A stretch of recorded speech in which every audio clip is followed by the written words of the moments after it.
Hello friends, welcome back. स्वागत है आपका इंडियन इकोनॉमी या भारत की अर्थव्यवस्था के लेक्चर नंबर 28, लेक्चर नंबर 28 में। और दोस्तों, लेक्चर नंबर 27 से हमने शुरुआत की इंडियन फाइनेंशियल मार्केट की।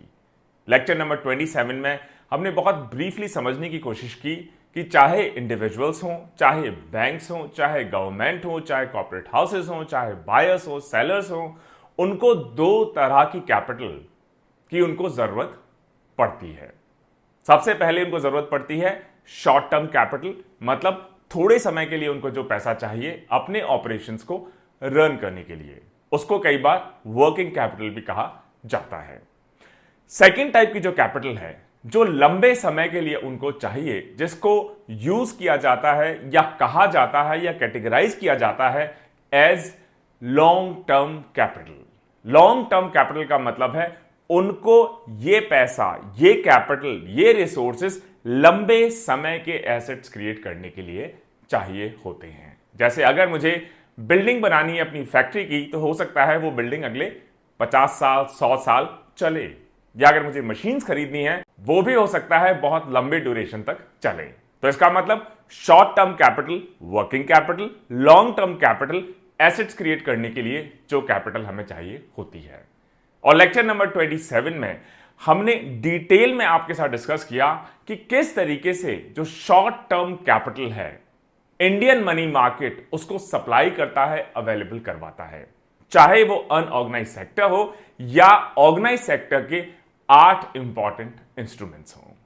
आज का हमारा जो लेक्चर नंबर 28 है, इस पूरे कॉन्वर्सेशन को क्लोज आउट करेगा। आज हम कंक्लूड करेंगे इंडियन फाइनेंशियल मार्केट के इस पूरे डिस्कशन को, और अगले लेक्चर 29 से हम शुरुआत करेंगे बहुत डिटेल में इंडियन बैंकिंग सिस्टम को।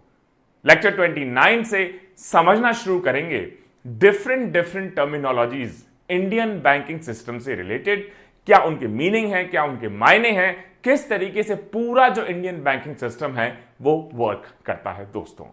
और हमारे प्रीवियस लेक्चर्स, आज के लेक्चर और फ्यूचर लेक्चर्स सभी के लिए जो हमारा मेन सोर्स ऑफ रेफरेंस है वो है Indian economy 15th edition by Ramesh Singh, या फिर भारतीय अर्थव्यवस्था बाय रमेश सिंह जी। लेक्चर 27 में हमने 4 इंपॉर्टेंट कॉन्सेप्ट्स को समझा। लेक्चर 27 में हमने इंडियन मनी मार्केट का एक शॉर्ट इंट्रोडक्शन आपको दिया। उसके बाद हमने उसके जो डिफरेंट इंस्ट्रूमेंट्स हैं पैसा रेज करने के, उनको आपके साथ साझा किया, जैसे कि अनऑर्गेनाइज मनी मार्केट हो या फिर ऑर्गेनाइज मनी मार्केट हो। इसके बाद हमने डिटेल में समझने की कोशिश की म्यूचुअल फंड्स को, या मनी मार्केट म्यूचुअल फंड्स, जिनको फुल फॉर्म के तौर पे कहा जाता है। क्या होते हैं म्यूचुअल फंड्स, कैसे एग्जिस्टेंस में आते हैं, कैसे न्यू फंड ऑफर होता है, कैसे ओपन एंडेड फंड्स होते हैं, कैसे क्लोज एंडेड फंड्स होते हैं, क्या ट्रस्टीज होते हैं, क्या एसेट मैनेजमेंट कंपनीज होती हैं, क्या NAV होता है, कैसे यूनिट्स को एलोकेट किया जाता है, क्या रिस्क है, क्या सेफगार्ड्स हैं, क्या इनका रेगुलेटरी मोडस ऑपरेंडी है इंडिया में, RBI प्लस सेबी दोनों के अंडर। लास्ट में लेक्चर 27 में हमने बात की DFHI या discount and finance house of India limited के बारे में। और दोस्तों, आज का हमारा लेक्चर 28 वहीं से शुरू करेंगे जहां हमने अपने पिछला लेक्चर 27 खत्म किया। आज हम कुछ की कॉन्सेप्ट्स की बात करेंगे। आज हम बात करेंगे इंडियन कैपिटल मार्केट की, मतलब जो इंडियन इकोनॉमी है उसमें जो लॉन्ग टर्म कैपिटल रिक्वायरमेंट है उसको किस तरीके से हमारे डिफरेंट इंस्ट्रूमेंट्स सप्लाई करते हैं। और इसको समझने के लिए सबसे पहले हम समझने की कोशिश करेंगे एक कॉन्सेप्ट है जिसको कहा जाता है प्रोजेक्ट फाइनेंसिंग। प्रोजेक्ट फाइनेंसिंग का मतलब है कोई भी प्रोजेक्ट है उसको पैसा चाहिए एग्जिस्टेंस में आने के लिए, उसको बिल्डिंग के लिए, मशीनरी के लिए, जमीन के लिए, बाकी चीजों के लिए, एसेट्स के लिए कैपिटल चाहिए होती है। और इस प्रोजेक्ट को फाइनेंस करने के लिए कई तरीके हो सकते हैं। इसको फाइनेंशियल इंस्टीट्यूशंस फाइनेंस कर सकते हैं, इसको बैंकिंग इंडस्ट्री फाइनेंस कर सकती है, इसको इंश्योरेंस इंडस्ट्री भी फाइनेंस कर सकती है, या फिर डेली जो आप सुनते होंगे जो हमारा सिक्योरिटी मार्केट है या स्टॉक एक्सचेंज है, वो भी लॉन्ग टर्म कैपिटल रिक्वायरमेंट को फाइनेंस कर सकता है। इसका मतलब मोटे मोटे तौर पे जो इंडियन कैपिटल मार्केट है, इसके 4 मेजर इंस्टीट्यूशंस हैं जो लॉन्ग टर्म कैपिटल अवेलेबल करवाते हैं हमारे इंडिविजुअल्स को, हमारी इंडस्ट्रीज को, डिफरेंट सेक्टर्स को, जिसमें financial institutions, banking industry, insurance industry and security market या स्टॉक एक्सचेंज। और आज के हमारे लेक्चर को हम रैपअप करेंगे फाइनली फाइनेंशियल रेगुलेशंस के एक शॉर्ट डिस्कशन के साथ, ताकि आप क्लैरिटी के साथ समझ सकें कि जो भी इंडियन फाइनेंशियल मार्केट्स हैं इनको किस तरीके से रेगुलेट एक्चुअली किया जाता है। तो आइए शुरू करते हैं आज का हमारा लेक्चर नंबर 28। तो दोस्तों, पिछले लेक्चर और थोड़ी देर पहले जैसे हमने समझने की कोशिश की कि किसी भी इकोनॉमी के लिए जो लॉन्ग टर्म कैपिटल है उसको उसका फाइनेंशियल मार्केट अवेलेबल करवाता है, और फाइनेंशियल मार्केट का वो पार्ट जो लॉन्ग टर्म कैपिटल अवेलेबल करवाता है उसको कहा जाता है कैपिटल मार्केट। और फाइनेंशियल मार्केट का या फाइनेंशियल सिस्टम का वो पार्ट जो शॉर्ट टर्म मतलब थोड़े टाइम के लिए 364 डेज एंड लेस के लिए जो कैपिटल अवेलेबल करवाता है उसको कहा जाता है मनी मार्केट। मनी मार्केट हमने पिछले लेक्चर नंबर 27 में डिटेल में डिस्कस किया। अब हम डिस्कस करेंगे हमारे कैपिटल मार्केट जो लॉन्ग टर्म मतलब 365 डेज एंड मोर के लिए जो पैसा कैपिटल अवेलेबल करवाते हैं। जो कैपिटल मार्केट है ये एक्चुअली अलाउ करता है कि किसी भी इकोनॉमी, कंपनी, कंट्री को अगर long term money capital raise करनी हो मिनिमम 365 डेज या उससे ज्यादा के लिए, और अगर हमें प्रोडक्टिव एसेट्स बनाने हैं उसके लिए हमें स्ट्रॉन्ग कैपिटल मार्केट की जरूरत पड़ेगी, क्योंकि स्ट्रॉन्ग कैपिटल एसेट्स के लिए हमें कैपिटल की जरूरत पड़ेगी, पैसे की जरूरत पड़ेगी, लॉन्ग टर्म फंडिंग की जरूरत पड़ेगी। और इस वजह से सिर्फ इंडिया ही नहीं, दुनिया में कोई भी इकोनॉमी हो उसको शॉर्ट टर्म कैपिटल सप्लाई करने के लिए भी मार्केट चाहिए, सिस्टम्स चाहिए, तो साथ ही साथ लॉन्ग टर्म कैपिटल के इंस्ट्रूमेंट्स भी डिवाइस करने ही पड़ते हैं। और जब इंडिया इंडिपेंडेंट हुआ तो उस वक्त ज्यादातर जो इकोनॉमीज थी उन्होंने अपने आप को इंडस्ट्रियलाइजेशन में काफी आगे बढ़ा लिया, और उस वक्त तक जो डेवलप्ड कंट्रीज थी वहां पर बैंक्स ने उनकी इंडस्ट्रीज को कैपिटल अवेलेबल करवाना शुरू कर दिया, इंक्लूडिंग लॉन्ग टर्म कैपिटल। लेकिन इंडिया में यह बहुत बड़ा चैलेंज रहा कि 1980 से पहले हमारे बैंक्स इतने केपेबल नहीं थे, सक्षम नहीं थे, इतना पैसा नहीं था कि वो हमारी लॉन्ग टर्म कैपिटल नीड्स को पूरा कर सके। तो गवर्नमेंट को लगा कि हमें लॉन्ग टर्म कैपिटल तो अवेलेबल करवानी होगी अपनी इंडस्ट्रीज के लिए, अपनी इकोनॉमी के लिए, डिफरेंट सेक्टर्स के लिए, सेगमेंट्स के लिए, लेकिन जो मेन मनी सप्लायर है बैंकिंग सिस्टम वो अभी इंडिया में पूरी तरह डेवलप नहीं हो पाया है। तो हमें कुछ ऐसा तरीका निकालना पड़ेगा, गवर्नमेंट को अपने आप इनिशिएटिव्स लेने पड़ेंगे कि बैंक अभी हमारे जो केपेबल नहीं है, इतने स्ट्रांग नहीं है, मजबूत नहीं है, उनके बजाय कुछ स्पेशल इंस्टीट्यूशंस बनाए जाएं जो सिर्फ लॉन्ग टर्म कैपिटल अवेलेबल करवाने का काम करें। और टाइम के साथ साथ कुछ financial institutions government of India ने स्टैब्लिश करना शुरू किया कि इनका काम है कि हमारी इंडस्ट्रीज को, हमारी इकोनॉमी को, हमारे सेक्टर्स को लॉन्ग टर्म कैपिटल अवेलेबल करवाएंगे। धीरे धीरे बैंक्स भी अपने आप में स्ट्रांग होते चले गए, और सिर्फ बैंक ही क्यों, बाद में इंश्योरेंस इंडस्ट्री हो, म्यूचुअल फंड्स हो, ये या फिर सिक्योरिटी या स्टॉक मार्केट हो, कहीं ज्यादा वाइब्रेंट इंस्ट्रूमेंट्स की तरह इमर्ज होने लगे जो कि हमारी इंडस्ट्रीज को, सेक्टर्स को, इकोनॉमी को लॉन्ग टर्म कैपिटल सस्ते में अवेलेबल करवा पाए।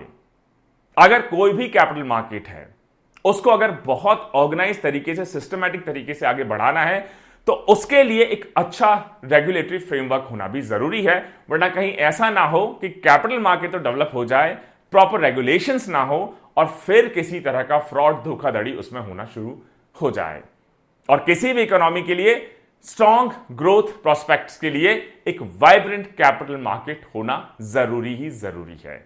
यह बात मुझे लगता है हमारे पिछले लेक्चर और आज के लेक्चर के शॉर्ट इंट्रोडक्शन में आप सभी को क्लियर हो गया होगा।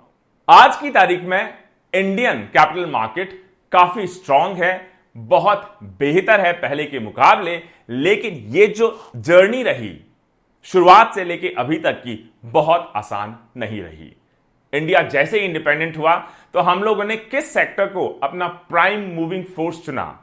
इंडस्ट्रियल सेक्टर को। इस पे पहले के लेक्चर्स में हम बहुत डिटेल में डिस्कस कर चुके हैं कि क्या फायदे रहे, नुकसान रहे, क्या थॉट प्रोसेस रही इंडस्ट्रियल सेक्टर को प्राइम मूविंग फोर्स के तौर पे चुनने को लेकर। और जब इंडिया ने कहा कि हमें अपने इंडस्ट्रीज को बढ़ाना है, इंडिपेंडेंस के जस्ट बाद अपने इंडस्ट्रियल स्टैब्लिशमेंट को एक्सपेंड करना है, तो उसके लिए सबसे पहला जो क्वेश्चन उठा कि अगर इंडस्ट्री स्टैब्लिश करनी है तो आपको बहुत सारा पैसा चाहिए, और ऐसा पैसा चाहिए जो सस्ते में अवेलेबल हो, लार्ज क्वांटिटीज में अवेलेबल हो, और यह सिर्फ पॉसिबल हो सकता है एक अच्छे डेवलप्ड स्ट्रॉन्ग कैपिटल मार्केट के थ्रू ही।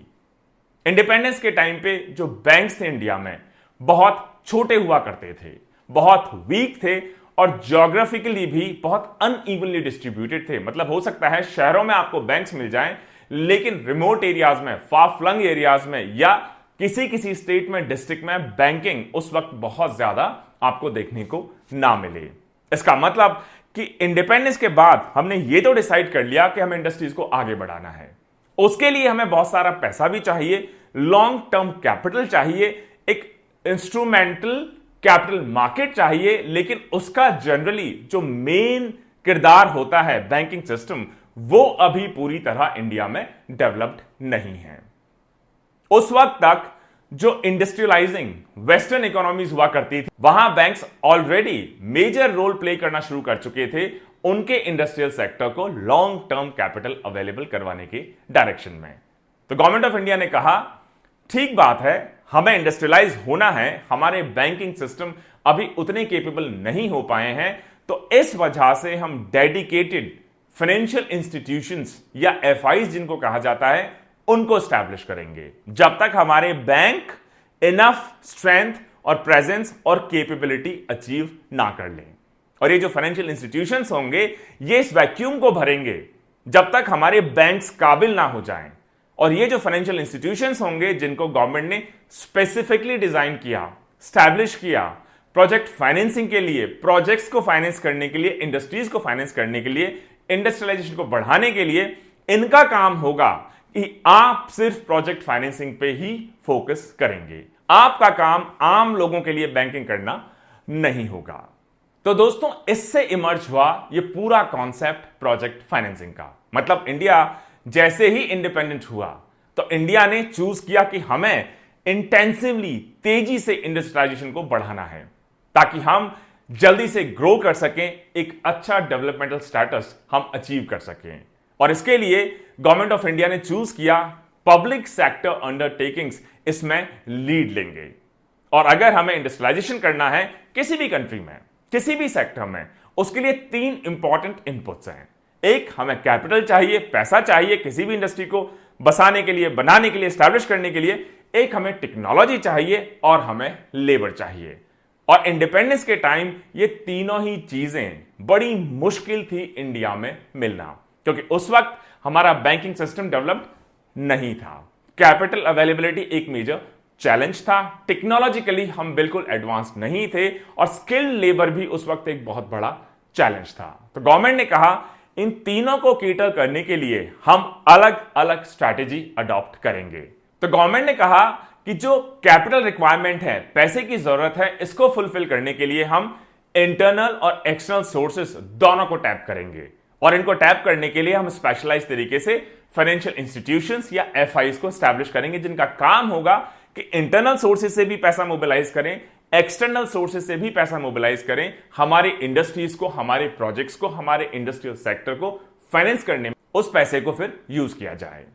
इंडिया में जो बैंक्स थे उस वक्त उनकी जो सेविंग्स थी बहुत कम थी, डिपॉजिट्स थे निग्लिजिबल थे, और जो इंडस्ट्रियल बेस के लिए पैसे की आवश्यकता थी उसके कंपैरिजन में इंडियन बैंक्स बिल्कुल भी कैपेबल नहीं पाए गए उस वक्त, क्योंकि गवर्नमेंट ने कहा कि अभी प्राइवेट सेक्टर भी हमारा तैयार नहीं है इंडस्ट्रीज को स्टैब्लिश करने में, इंडस्ट्रियल बेस को बढ़ाने में, तो मेजर रोल प्ले करेंगे पीएसयूज या पब्लिक सेक्टर अंडरटेकिंग्स। इसका मतलब अगर मुझे इंडस्ट्रियलाइजेशन को बढ़ाना है तो कौन उसको आगे बढ़ाएगा? पब्लिक सेक्टर अंडरटेकिंग्स या पीएसयूज या सरकारी कंपनियां। और इन पब्लिक सेक्टर अंडरटेकिंग्स को स्टैब्लिश करने के लिए मुझे क्या चाहिए होगा? Capital, technology and labour. और कैपिटल मुझे कहां से मिलेगा? अगर बैंक्स नहीं हैं तो गवर्नमेंट ने कहा उस कैपिटल को अवेलेबल करवाने के लिए आपके प्रोजेक्ट्स के लिए, पीएसयूज के लिए, पब्लिक सेक्टर इंडस्ट्रीज के लिए हम अलग अलग टाइप के फाइनेंशियल इंस्टीट्यूशंस बनाएंगे। और इस तरीके से ये कॉन्सेप्ट जो है इंडस्ट्रियल फाइनेंसिंग का या प्रोजेक्ट फाइनेंसिंग का इंडिया में इमर्ज हुआ।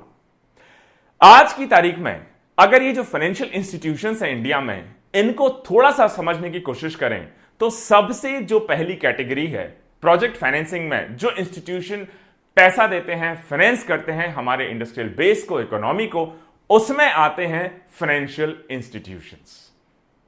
जब प्रोजेक्ट फाइनेंसिंग का कॉन्सेप्ट इमर्ज होता हुआ दिखाई दिया 1950s, 1960s, तो गवर्नमेंट ऑफ इंडिया ने कई तरह के फाइनेंशियल इंस्टीट्यूशंस को स्टैब्लिश किया, जिनको मोटे मोटे तौर पे आप 4 कैटेगरीज में क्लासिफाई कर सकते हैं। जिसमें सबसे पहली कैटेगरी है ऑल इंडिया फाइनेंशियल इंस्टीट्यूशंस, जिनको AIFIs भी कहा जाता है। और ये जो ऑल इंडिया फाइनेंशियल इंस्टीट्यूशंस हैं, इसमें सबसे पहले स्टैब्लिश किया गया 1948 में IFCI, industrial finance corporation of India limited.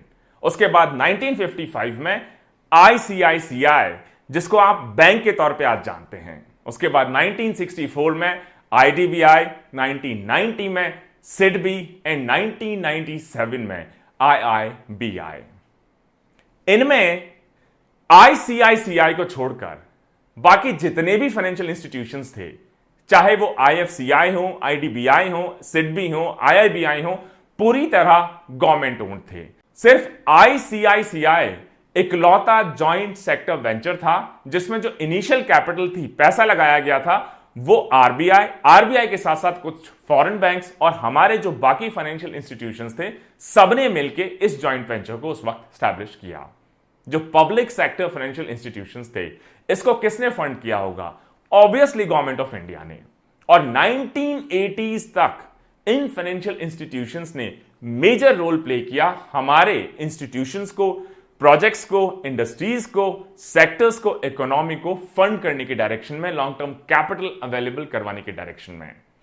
लेकिन 1980s, 1990s तक हमारा बैंकिंग सिस्टम भी तेजी से स्ट्रेंथन होता चला गया, मजबूत होता चला गया, उनका कैपिटल बेस बढ़ने लगा। टाइम के साथ साथ उनको चीप लोन अवेलेबल होते चले गए और 1990s में स्टॉक मार्केट भी बहुत पॉपुलर होता हुआ देखा गया। इसका मतलब अब जो हमारा इंडस्ट्रियल बेस है, इंडस्ट्रीज हैं, कंपनीज हैं, इकोनॉमी के सेक्टर्स हैं, उनके पास और भी ऑप्शंस अवेलेबल होते चले गए अपनी लॉन्ग टर्म कैपिटल रेज करने के लिए। मतलब 80s तक सिर्फ डिपेंडेंट थे फाइनेंशियल इंस्टीट्यूशंस के ऊपर, 80s में फिर इंडियन बैंक्स ने रोल प्ले करना शुरू किया। 90s में फाइनेंशियल इंस्टीट्यूशंस बैंक्स के साथ साथ जो हमारा स्टॉक मार्केट है, स्टॉक एक्सचेंजेस हैं, इन्होंने भी एक इंपॉर्टेंट रोल प्ले करना शुरू किया लॉन्ग टर्म कैपिटल अवेलेबल करवाने की डायरेक्शन में। और जब इकोनॉमिक रिफॉर्म्स को किक इन किया गया तो पीएसयूज को भी यही कहा गया कि जिस तरीके से प्राइवेट कंपनीज या प्राइवेट सेक्टर अपनी लॉन्ग टर्म कैपिटल रेज कर रहे हैं स्टॉक मार्केट के थ्रू, बैंक्स के थ्रू, आप भी अपनी नई कैपिटल के लिए गवर्नमेंट पे आप डिपेंडेंट नहीं रहिए, आप भी बैंक्स के थ्रू या फिर स्टॉक मार्केट के थ्रू अपनी कैपिटल रिक्वायरमेंट को पूरा करिए।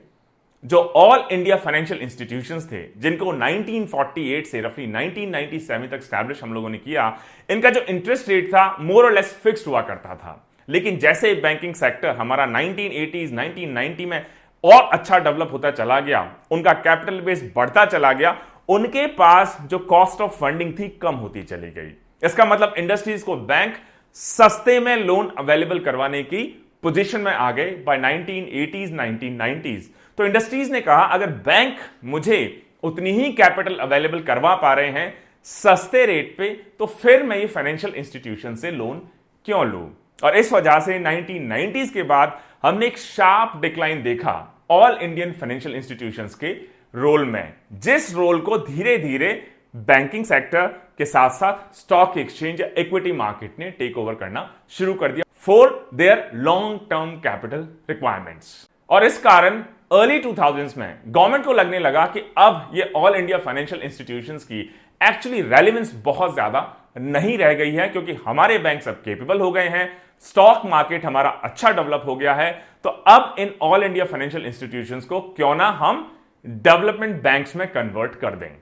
और इसको किया गया नरसिम्हन कमेटी 1 की रिकमेंडेशंस पे, जिनको बाद में कहा गया ऑल इंडिया डेवलपमेंट बैंक्स या AIDBs।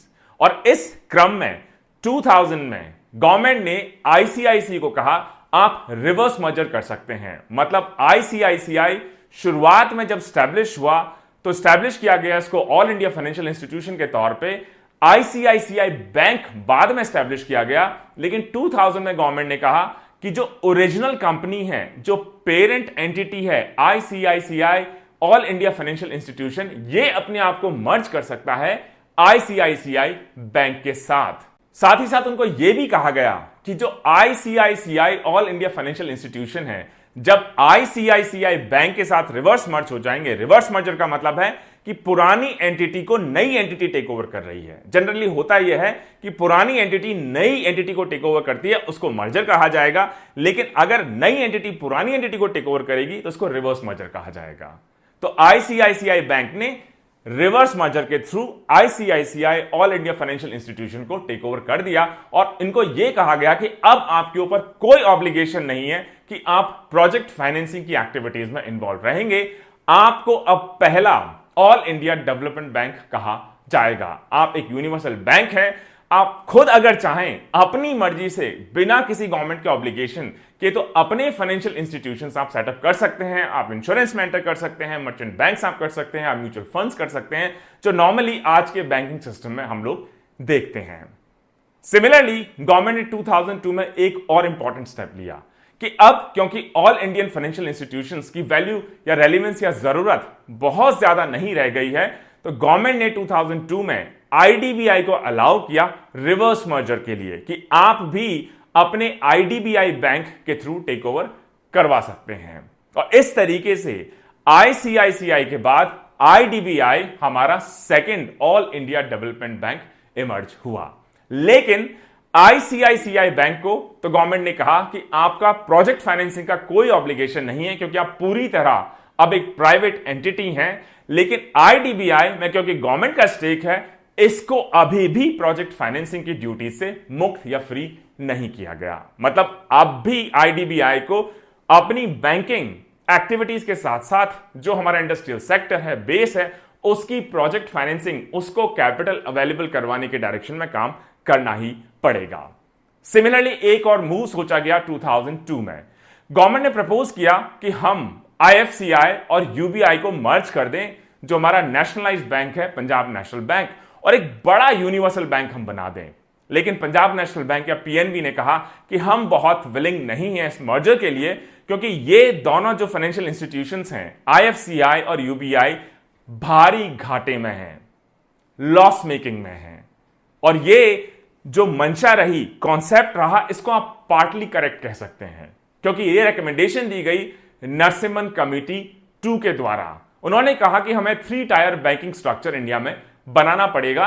लेकिन नरसिम्हन कमेटी 2 ऑन बैंकिंग ने यह भी कहा कि आप ऐसा कोई मर्जर ना करें जिसमें आप लॉस मेकिंग बैंक को जबरदस्ती प्रॉफिट मेकिंग बैंक के साथ मर्ज कर दें। किसी वीक बैंक या फाइनेंशियल इंस्टीट्यूशन को जबरदस्ती आप किसी स्ट्रॉन्ग बैंक या फाइनेंशियल इंस्टीट्यूशन के साथ मर्ज कर दें। तो गवर्नमेंट थोड़ा सा पीछे हट गई। गवर्नमेंट ने कहा ठीक है, हम IFCI UBI को जबरदस्ती पंजाब नेशनल बैंक के साथ मर्ज नहीं करेंगे, लेकिन IFCI और UBI को गवर्नमेंट ने कहा आप अपने बिजनेस टैक्टिक्स को चेंज करिए, प्रोफिशिएंसी लाइए, प्रोफेशनल बनिए और प्रॉफिटेबल बनिए। तो आज की तारीख में IFCI और UBI अपने ड्यूज को रिकवर करने में लगातार लगे हुए हैं ताकि उनकी बैलेंस शीट बेटर हो सके। एक और इंटरेस्टिंग कैटेगरी कि ये तो हमारे ओरिजिनल जो ऑल इंडिया फाइनेंशियल इंस्टीट्यूशंस रहे, ये रहे, लेकिन नए डेवलपमेंटल फाइनेंशियल इंस्टीट्यूशंस भी अब इमर्ज होना शुरू हो चुके हैं, जिसको कहा जाता है न्यू DFI। एक नई कैटेगरी ऑफ फाइनेंशियल इंस्टीट्यूशन 2021-22 के यूनियन बजट से इमर्ज होना शुरू हुई। गवर्नमेंट ने कहा कि हमें एक प्रोफेशनली मैनेज्ड DFI मतलब डेवलपमेंट फाइनेंशियल इंस्टीट्यूशन की जरूरत है, जो इंपॉर्टेंट रोल प्ले कर सके हमारी जो इंफ्रास्ट्रक्चर फाइनेंसिंग है इकोनॉमी की, उसको कैरी आउट करने में। जो उनको लोन प्रोवाइड करे, इनेबल करे, एक कैटलिस्ट की तरह एक्ट करे, ताकि इतना बड़ा जो हमें इंफ्रास्ट्रक्चर बनाना है हमारी कंट्री में, एक्सप्रेसवेज बनाने हैं, रोड्स बनाने हैं, शिपिंग लेन्स बनानी है, पोर्ट्स बनानी है, रेलवेज को अपग्रेड करना है, पावर सेक्टर को ट्रांसफॉर्म करना है, उसके लिए बहुत मेजर कैपिटल की जरूरत है। और जो हमारे बैंकिंग सेक्टर हैं वो अभी शायद इतने केपेबल नहीं हैं कि इतना बड़ा कैपिटल अवेलेबल करवा पाए हमारे डिफरेंट सेक्टर्स को। तो गवर्नमेंट ने कहा इसके अलावा एक मेजर इश्यू कि लेट 2010 के बाद और 2015-16 तक जो एनपीएस बैंक के बढ़ते चले गए, नॉन प्रोडक्टिव एसेट्स बढ़ते चले गए, बैड लोन्स बढ़ते चले गए, उसकी वजह से जो बैंकिंग सेक्टर है वो भी थोड़ा हिचकिचाने लगा हमारे इंफ्रास्ट्रक्चर प्रोजेक्ट्स को फंड करने के डायरेक्शन में।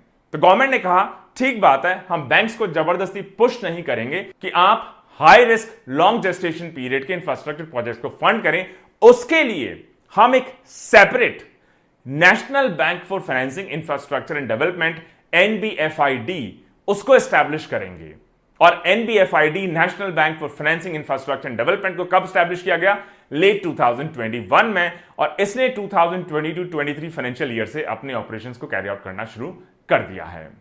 इसके कुछ इंपॉर्टेंट इंफ्रास्ट्रक्चर फाइनेंसिंग के प्रिंसिपल्स हैं। ये जो DFIs हैं या डेवलपमेंट फाइनेंसिंग इंस्टीट्यूशंस हैं, जिसमें सबसे पहला इंपॉर्टेंट रोल प्ले कर रहा है NBFID national bank for financing infrastructure and development. इसका रोल है कि ये लॉन्ग टर्म फाइनेंस अवेलेबल करवाएंगे हमारी कंट्री के उन इंफ्रास्ट्रक्चर सेगमेंट्स को जिनमें जनरली थोड़ी सी रिस्क ज्यादा होती है और इतनी कैपिटल चाहिए होती है कि बैंक्स उतनी कैपिटल अवेलेबल करवाने के लिए केपेबल नहीं है, या बैंक्स को यह बिजनेस बहुत रिस्की लगता है। इसका मतलब हमारे जो ऑर्डिनरी सामान्य फाइनेंशियल इंस्टीट्यूशंस हैं वो शायद इतने केपेबल नहीं है कि हमारे मेजर इंफ्रास्ट्रक्चर प्रोजेक्ट्स को फंड कर सकें, फाइनेंस कर सकें। और बैंक्स की तरह DFI आम लोगों से किसी तरह का डिपॉजिट नहीं ले सकते, रादर अपने फंड्स को वो जो मार्केट्स हैं, गवर्नमेंट हैं, मल्टीलैटरल इंस्टीट्यूशंस हैं, इनसे रेज करेंगे गवर्नमेंट की सॉवरेन गारंटी के साथ। और अगर हम कुछ मेजर फीचर समझने की कोशिश करें DFIs की या फिर डेवलपमेंट फाइनेंशियल इंस्टीट्यूशंस की, फंडिंग कहां से आएगी? गवर्नमेंट ने कहा कि जो DFIs हैं या फिर NBFID national bank for financing infrastructure and development है, इसको हम शुरू में 1 लाख करोड़ की शेयर कैपिटल देंगे। ये कॉर्पोरेट बॉडी की तरह काम करेगा। शुरू में 100% इसकी ओनरशिप किसके पास होगी? सेंट्रल गवर्नमेंट के पास, गवर्नमेंट ऑफ इंडिया के पास, जिसको धीरे धीरे करके over a period of time 100% से 26% तक घटाया जाएगा और गवर्नमेंट इक्विटी को प्राइवेट सेक्टर को ट्रांसफर किया जाएगा। और गवर्नमेंट ने कहा ये जो बैंक हैं या DFIs हैं, ये कई तरीके से शेयर होल्डिंग अपनी कॉन्स्टिट्यूट कर सकते हैं। मतलब इन बैंक्स में सेंट्रल गवर्नमेंट भी शेयर होल्डर हो सकते हैं, मल्टीलैटरल इंस्टीट्यूशंस भी हो सकते हैं, जैसे वर्ल्ड बैंक हो सकता है या फिर एशियन डेवलपमेंट बैंक हो सकता है, ब्रिक्स बैंक हो सकता है, बहुत सारे इंस्टीट्यूशंस हो सकते हैं। इसके अलावा अलग अलग कंट्रीज के सॉवरेन वेल्थ फंड्स हो सकते हैं, पेंशन फंड्स हो सकते हैं, इंश्योरेंस हो सकते हैं, फाइनेंशियल इंस्टीट्यूशंस हो सकते हैं, बैंक्स हो सकते हैं। इसके अलावा और कोई ऐसा इंस्टीट्यूशन जो central government time to time prescribe करे। क्या इसके फंक्शंस होंगे? 2 इंपॉर्टेंट फंक्शंस। एक इसका फंक्शन होगा फाइनेंशियल, दूसरा इसका फंक्शन होगा डेवलपमेंटल फंक्शंस या ऑब्जेक्टिव्स। फाइनेंशियल फंक्शंस में इसकी रिस्पॉन्सिबिलिटी होगी कि ये डायरेक्टली या इनडायरेक्टली लैंड करेंगे, मतलब उधार देंगे, इन्वेस्ट करेंगे और इन्वेस्टमेंट्स को अट्रैक्ट करेंगे हमारे इंफ्रास्ट्रक्चर प्रोजेक्ट्स की तरफ। और ये इंफ्रास्ट्रक्चर प्रोजेक्ट्स हो सकता है पूरी तरह इंडिया में हो या पार्टली इंडिया में हो, पार्टली बाहर हो, जो हम अपने नेबरिंग कंट्रीज के साथ या इंटरनेशनल प्रोजेक्ट्स को एग्जीक्यूट करने में यूज कर रहे हो। इसके अलावा जो डेवलपमेंटल ऑब्जेक्टिव्स हैं उसमें कहा गया कि आपका काम है as DFI development financial institution कि आप इंडिया में जो इंफ्रास्ट्रक्चर सेक्टर को फाइनेंस करने के लिए बॉन्ड्स, लोन्स, डेरिवेटिव्स के मार्केट्स हैं, उसको आप फैसिलिटेट करेंगे और उसके डेवलपमेंट में आप मेजर रोल प्ले करेंगे। क्या इसके सोर्स ऑफ फंडिंग हो सकते हैं? गवर्नमेंट ने कहा कि आप अपने फंड्स लोन्स के फॉर्म में आप रेज कर सकते हैं, चाहे तो वो इंडियन रुपीज में हो या फॉरेन करेंसीज में हो। आप अपने बॉन्ड्स इश्यू कर सकते हैं, आप अपने डिबेंचर्स इश्यू कर सकते हैं। इसके अलावा आप बोरो कर सकते हैं, उधार ले सकते हैं। किस किस से? सेंट्रल गवर्नमेंट से, रिजर्व बैंक ऑफ इंडिया से, शेड्यूल्ड कमर्शियल बैंक से, म्यूचुअल फंड से, मल्टीलैटरल इंस्टीट्यूशंस जैसे कि वर्ल्ड बैंक हो सकता है, एशियन डेवलपमेंट बैंक हो सकता है, एटसेट्रा एटसेट्रा। इसके अलावा सेंट्रल गवर्नमेंट ने यह भी कहा कि पहले फाइनेंशियल ईयर में हम आपको स्टार्ट करने के लिए 5,000 करोड़ की ग्रांट देंगे। ग्रांट का मतलब है कि यह पैसा आपको हमें वापस चुकाना नहीं पड़ेगा। साथ ही साथ जो भी आप उधारी लेंगे, बोरोइंग्स आप करेंगे, उसकी हम सॉवरेन मतलब गवर्नमेंट गारंटी देने के लिए तैयार है उन इंस्टीट्यूशंस को कि अगर आप नहीं चुका पाए तो हम उसको चुकाएंगे। जो बोरोइंग आपकी हो सकती है मल्टीलैटरल इंस्टीट्यूशन से, सॉवरेन वेल्थ फंड से, इसके अलावा और भी बहुत सारे फॉरेन फंडिंग के सोर्सेस हो सकते हैं। इसके अलावा गवर्नमेंट ने यह भी कहा कि जो फॉरेन एक्सचेंज फ्लक्चुएशंस हैं उसमें जो रिस्क है उसको भी हम as government of India part या फुल में वहन या बेयर करने के लिए तैयार हैं। और इसके अलावा आप अपने बॉन्ड्स, डिबेंचर्स, लोन्स एटसेट्रा को इश्यू कर सकते हैं। उनकी गारंटी भी इन डीएफआईज की सेंट्रल गवर्नमेंट देने के लिए तैयार है अगर ये डीएफआईज गवर्नमेंट ऑफ इंडिया को ऐसा रिक्वेस्ट करती हैं। और अगर इसके मैनेजमेंट को देखें तो बहुत इंटरेस्टिंग इसके ब्रॉड कंटूर्स हैं। ऐसे डीएफआईज में या फिर अभी जो पहला डीएफआई स्टैब्लिश किया गया है एनबीएफआईडी, national bank for financing infrastructure and development, इसमें सबसे पहले तो बोर्ड ऑफ डायरेक्टर्स होंगे जिसमें एक चेयरपर्सन होंगे जिसको कौन अपॉइंट करेगा? Central government. किसके साथ कंसल्ट करके? Reserve bank of India RBI के साथ कंसल्ट करके। इसके अलावा इसमें एक मैनेजिंग डायरेक्टर होंगे, एमडी होंगे, और 3 तक डेप्यूटी मैनेजिंग डायरेक्टर्स होंगे। 2 डायरेक्टर्स होंगे जिनको कौन नॉमिनेट करेगा? Central government, government of India. इसके अलावा 3 डायरेक्टर्स होंगे जिनको कौन इलेक्ट करेगा? Share holders. इसके अलावा कुछ इंडिपेंडेंट डायरेक्टर्स भी इसमें होंगे। और ये जो डायरेक्टर्स हैं, चेयरपर्सन हैं, इनको कैसे अपॉइंट किया जाएगा? इनको अपॉइंट किया जाएगा एक कमिटी की रिकमेंडेशन पे by central government of India. Particularly जो मैनेजिंग डायरेक्टर हैं, डेप्यूटी मैनेजिंग डायरेक्टर्स हैं, ये इनके अलावा जो इंडिपेंडेंट डायरेक्टर्स हैं उनको भी। इन्वेस्टिगेशंस और प्रोसिक्यूशंस के थ्रू ऐसे इंस्टीट्यूशंस को परेशान ना किया जाए ताकि ये अपने फंडिंग, फाइनेंसिंग के काम पे फोकस कर सकें, थोड़ी ज्यादा रिस्क ले सकें बिना किसी जांच एटसेट्रा की चिंता किए बिना। इसके लिए गवर्नमेंट ने कुछ इंटरेस्टिंग प्रोविजंस बनाए हैं। गवर्नमेंट ने कहा कि जो डीएफआईज हैं, मतलब कि डेवलपमेंट फाइनेंशियल इंस्टीट्यूशंस हैं, इनके किसी भी एम्प्लॉय के अगेंस्ट किसी भी तरह का प्रोसिक्यूशन, एक्शन, इन्वेस्टिगेशन शुरू नहीं कर पाएंगे। अगर वो चेयरपर्सन और बाकी डायरेक्टर्स हैं, उनका मामला है तो पहले आपको परमिशन लेनी पड़ेगी सेंट्रल गवर्नमेंट से, उसके बाद ही आप किसी तरह की इन्वेस्टिगेशन या प्रोसिक्यूशन शुरू कर पाएंगे। और अगर बाकी जो एम्प्लॉयज हैं उनके खिलाफ अगर आपको कार्रवाई करनी है, इन्वेस्टिगेशन करनी है, तो किसकी परमिशन लेनी पड़ेगी? मैनेजिंग डायरेक्टर की। इसके अलावा जो कोर्ट्स हैं वो भी डायरेक्टली इन्वेस्टिगेशन नहीं कर सकते, उनको भी किसी भी ऑफेंस का कॉग्निजेंस या संज्ञान लेने से पहले उसके एम्प्लॉय से संबंधी पहले गवर्नमेंट ऑफ इंडिया से प्रोसिक्यूशन या सैंक्शन लेना ही पड़ेगा। इसके अलावा इन इंस्टीट्यूशंस को सीएजी, सीवीसी और सीबीआई के पर्व्यू से भी बाहर रखा गया है। और इसका ऑब्जेक्टिव यह है कि बेवजह की इन्वेस्टिगेशन के इंपेडिमेंट्स को हटाया जा सके ताकि डिसीजन मेकिंग फास्टर हो, ऑपरेशन फ्लेक्सिबिलिटी ज्यादा हो, थोड़ा सा रिस्क लेने के लिए डीएफआईज तैयार हो। अब ये तो हो गए गवर्नमेंट के डीएफआईज या फिर डेवलपमेंट फाइनेंस इंस्टीट्यूशंस। इसके अलावा प्राइवेट सेक्टर में भी अब गवर्नमेंट ने अलाउ कर दिया है कि प्राइवेट सेक्टर भी चाहे तो अपने डीएफआई स्टैब्लिश कर सकते हैं। उनके लिए उनको एक लाइसेंस लेना होगा आरबीआई से और जो रेगुलेटरी पर्व्यू है उसको फॉलो करना होगा दोस्तों। तो दोस्तों ये हमारे रहे फाइनेंशियल इंस्टीट्यूशंस। शुरुआत में 1948 से स्टैब्लिश किए नए डीएफआईज अब बनाए जा रहे हैं इंफ्रास्ट्रक्चर प्रोजेक्ट्स को, सेक्टर को फंड करने के लिए। जो second category of financial institutions है वो रही स्पेशलाइज्ड फाइनेंशियल इंस्टीट्यूशंस, जिनको कहा जाता है एसएफआईज। और इसके लिए 2 नए फाइनेंशियल इंस्टीट्यूशंस बनाए गवर्नमेंट ऑफ इंडिया ने लेट 1980s में कि सबसे पहला तो फाइनेंशियल इंस्टीट्यूशन हमें इसके लिए बनाना होगा कि कंट्री में रिस्क और इनोवेशन को बढ़ावा दे सकें, इंडस्ट्रियल एक्सपेंशन को बढ़ावा दे सकें, वेंचर कैपिटल फंडिंग के मामले में भी कुछ हमारे फाइनेंशियल इंस्टीट्यूशंस होने चाहिए जो हमारे स्टार्टअप्स को फंड अवेलेबल करवाना शुरू कर सकें। इसके लिए सबसे पहला बनाया गया 2000 में FCI venture capital funds limited या आईएफसीआई वेंचर जिसको कहा जाता है। इसको 1975 में शुरुआत में प्रमोट किया गया रिस्क कैपिटल फाउंडेशन आरसीएफ के तौर पे आईएफसीआई लिमिटेड द्वारा। शुरुआत में इसको एक सोसाइटी के तौर पर स्टैब्लिश किया गया जिसका पर्पस था कि जो हमारे जनरेशन टेक्नोक्रेट्स हैं, प्रोफेशनल्स हैं, एंटरप्रेन्योर्स हैं, इनको आप फाइनेंशियल असिस्टेंस दीजिए, उनके वेंचर्स को फंड कीजिए सॉफ्ट लोन्स के through under risk capital scheme. 1988 में इसको थोड़ा रिफॉर्म किया गया। यह कहा गया कि जो आरसीएफ है या रिस्क कैपिटल फाउंडेशन है, जिसको सोसाइटी के तौर पर स्टैब्लिश किया गया 1975 में, अब इसको एक कंपनी में कन्वर्ट कर दिया जाए और इसका नाम रहेगा risk capital and technology finance corporation limited, मतलब आरसीटीसी। और इसका काम सॉफ्ट लोन्स के साथ साथ जो टेक्नोलॉजी सेक्टर है, टेक्नोलॉजी फाइनेंस है, उसको भी अंडरटेक करना होगा। और इसको मूर्त रूप देने के लिए एक technology finance and development scheme TFDS को लॉन्च किया गया, जिसके थ्रू जो हमारा डेवलपमेंट है, कमर्शियलाइजेशन है इंडिजीनियस टेक्नोलॉजी का, उसको फंड किया जा सके, उसको प्रमोट किया जा सके।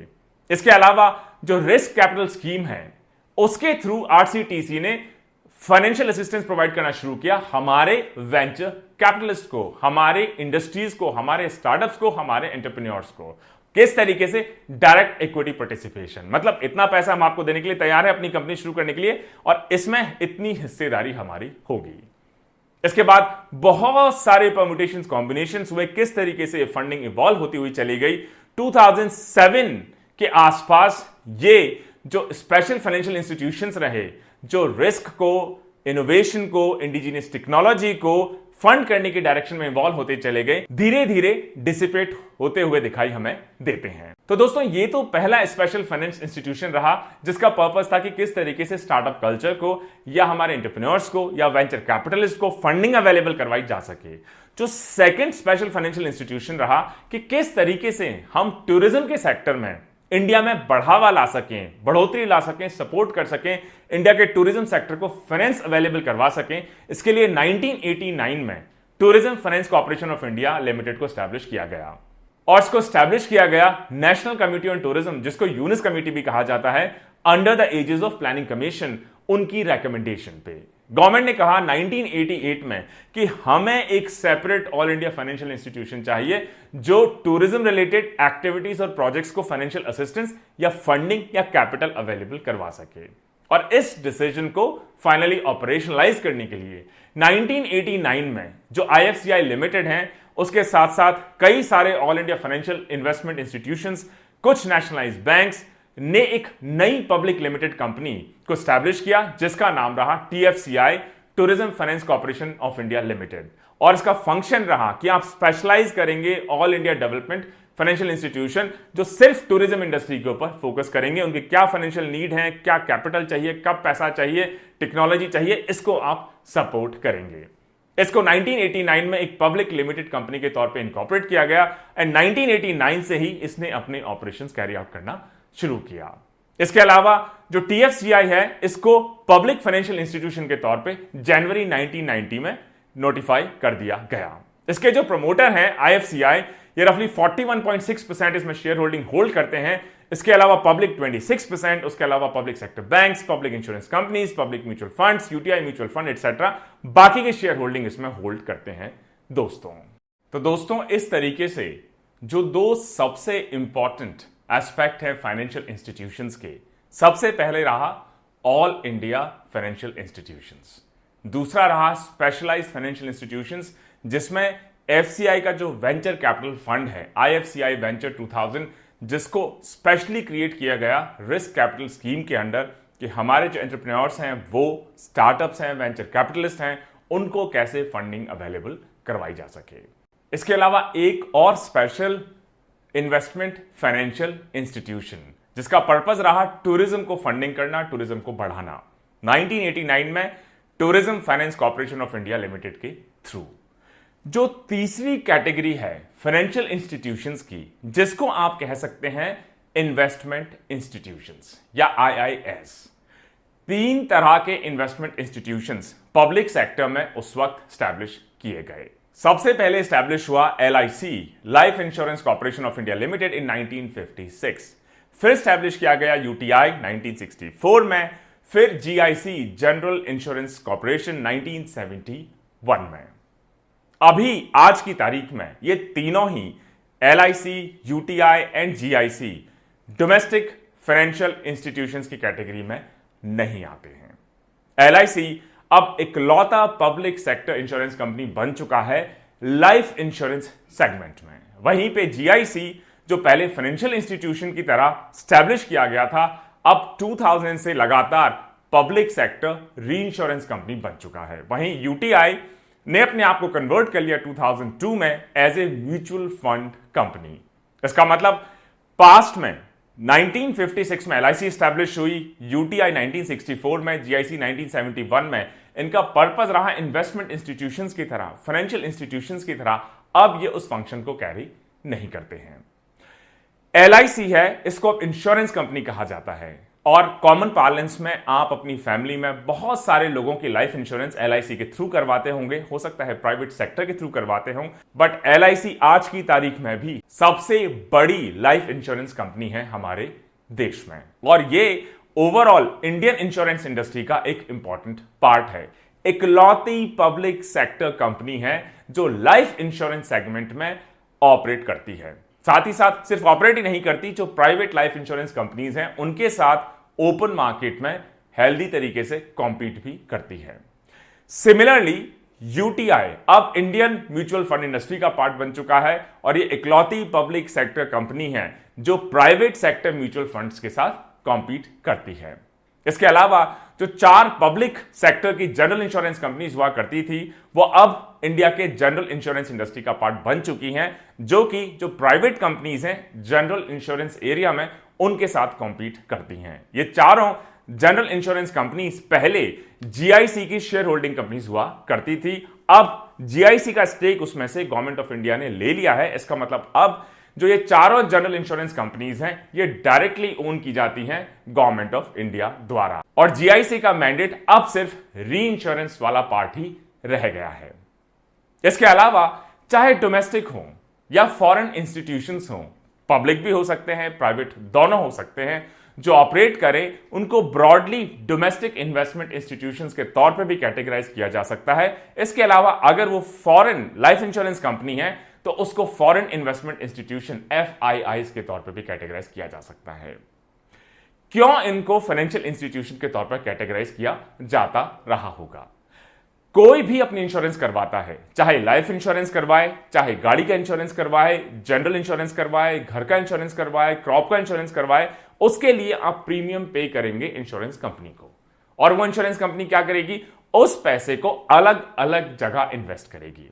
कुछ हो सकता है पैसा स्टॉक मार्केट में लगाएं, कुछ हो सकता है गवर्नमेंट सिक्योरिटीज में लगाएं, कुछ लोन के तौर पे, कुछ बड़े इंडस्ट्रियल प्रोजेक्ट्स को फंड करने के लिए। इसका मतलब जो इंश्योरेंस कंपनीज का पैसा है, इंश्योरेंस सेक्टर का पैसा है, वो भी एक बड़ा इंपॉर्टेंट सोर्स है कैपिटल इन्वेस्टमेंट के लिए, कैपिटल रिसोर्सेज के लिए, या हमारे इंडस्ट्रियल सेक्टर या हमारे इकोनॉमी की जो कैपिटल रिक्वायरमेंट है उसको फुलफिल करने की डायरेक्शन में। लेक्चर नंबर 29 से हम शुरू करेंगे बहुत डिटेल में इंडिया के बैंकिंग सेक्टर को, उसके बाद हम कवर करेंगे इंश्योरेंस सेक्टर को। सिमिलरली ये जो सब सेक्टर्स हैं डिफरेंट जिनको आज हम ब्रीफली कवर कर रहे हैं, इंक्लूडिंग स्टॉक एक्सचेंज या इक्विटी मार्केट, उसको एक सब सीरीज के थ्रू डिटेल में आपके साथ हम डिस्कस करेंगे। आज सिर्फ एक ओवरऑल स्नैपशॉट आपको देंगे ताकि आप समझ पाए कि ये बहुत इंपॉर्टेंट सोर्स ऑफ फंडिंग हुआ करते थे, आज भी हैं हमारी इंडस्ट्रीज को, हमारी इकोनॉमी को रन करने के लिए, कैपिटल अवेलेबल करवाने के लिए। जो चौथी कैटेगरी रही फाइनेंशियल इंस्टीट्यूशंस की, उसको कहा जाता है स्टेट लेवल फाइनेंस इंस्टीट्यूशंस या SLFIs। इसका मतलब सेंटर ने अपने लेवल पे बहुत सारे फाइनेंशियल इंस्टीट्यूशंस टाइम पे स्टैब्लिश किए, कईयों को वाइंड अप किया, कईयों का मैंडेट चेंज किया। सिमिलरली यह भी समझ में आने लगा कि स्टेट्स को भी छूट दी जाए कि वो अपने इंडस्ट्रियल डेवलपमेंट को आगे बढ़ाने के लिए सेंट्रल गवर्नमेंट की तर्ज पे अपने खुद के state level financial institution establish कर सकते हैं। और इस पूरी प्रोसेस में 2 तरह के स्टेट लेवल के फाइनेंशियल इंस्टीट्यूशंस फाइनली स्टैब्लिश किए गए, जिसमें पहले रहे स्टेट फाइनेंस कॉर्पोरेशंस, जिनको SFCs भी कहा जाता है। पहली बार इनको स्टैब्लिश किया पंजाब ने 1955। उसके बाद बहुत सारे स्टेट्स ने अपने अपने स्टेट फाइनेंस कॉर्पोरेशंस को स्टैब्लिश करना शुरू कर दिया। आज की तारीख में 18 SFCs वर्क एक्चुअली करते हैं।